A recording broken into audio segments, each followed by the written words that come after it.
continue this conversation. What's in your bag? So, the greatest NCAA tournament in history is happening right now. How great has this tournament been? Oh my God. How about them Pac-12 teams? Holy shit. So, I was just listening, you know, the great Iowa player's great career came to the historic end. The state of Utah, it's a 20-year disgrace. All these great players at these universities, all these great fans, and we're sitting home watching. They should be playing. I mean, no, not Utah State, not Weber State, not University of Utah, not BYU. What the hell?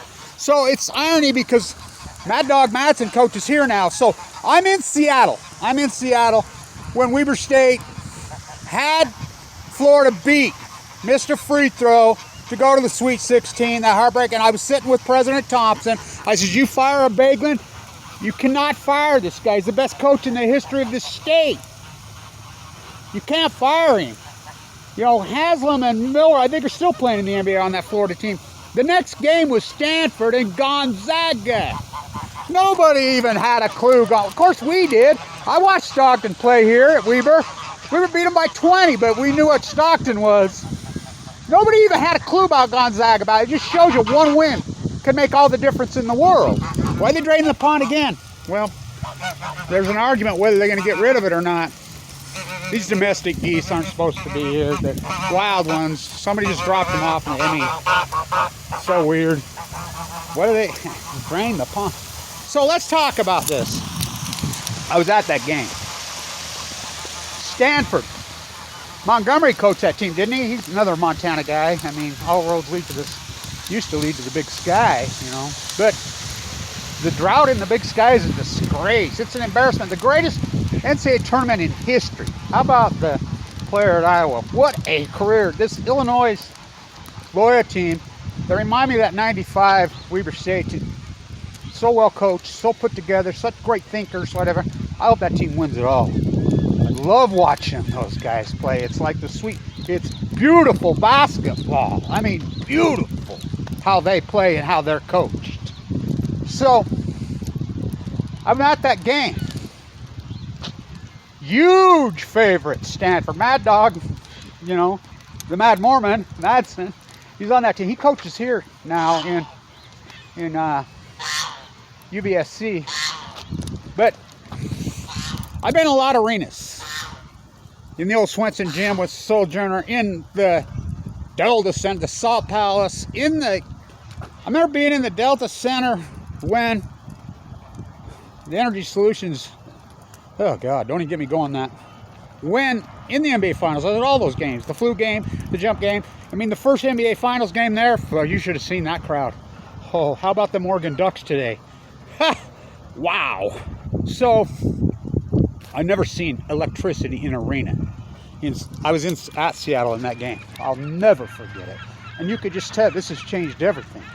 Gonzaga, unheard of program. Unheard of. You heard of them now? I mean, whoa. I remember that team. I'm like, holy shit. Those players. Wow. The beauty of college basketball. This is the greatest NCAA tournament in history that's happening right now. And this incredible college basketball state, Utah, that we all grew up in just absolutely loving. BYU, Utah State, University of Utah, Weber State basketball. All the players, they're watching on TV. It's a disgrace, this historic downfall of Utah basketball. Same with the Jazz. It's been a disgrace for 20 years, you know. The irony is, me and my daughter, she lives in Brooklyn. You know, I spent so much of my time, you know, Fort Greene. That's where Frank Layden's from. I used to sit with Frank, but we go to the Jazz Brooklyn games all the time, and I know all the scalpers there because I drink beer with them, and you talk sports in Brooklyn, you better know what you're talking about. Oh, they know. I'm like, really? You're going to charge me to go to this game? How much? Face value is 40, 50, 60 bucks. You should pay me to go watch these two pathetic fucking teams play in this horrible arena. How can we argue with that, Kevin? Give me $5. My daughter said, how do you fool? And I'm like, because I talk reality of sports with them. You can't fool guys there. I mean, not in Brooklyn. basketball heaven. You know, I watched Donovan. I flew home from Europe into the JFK, and then I'm waiting there, and there's Donovan Mitchell waiting for the ball. Me and him had quite a conversation about the downfall of Utah basketball. Hope he could turn it around. That's what he's up against. This is the greatest tournament in NCAA history.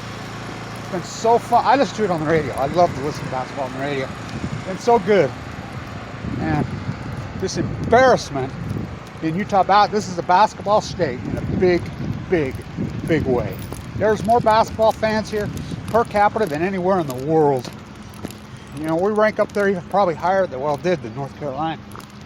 Arnie Farron's from here. You know, Ogden High boy. I think, we love that guy. So he's still alive and kicking. He ran the NCAA for all those years. You know, 20 year disgrace, embarrassment. I was at that game. You could just, it's one of the most historic basketball games in American history. Nobody even had a clue who the fuck Gonzaga was. They don't know. They upset Stanford. This is the greatest NCAA tournament in history. I wish I was a gambler. So I'll tell you a story where you could have got rich.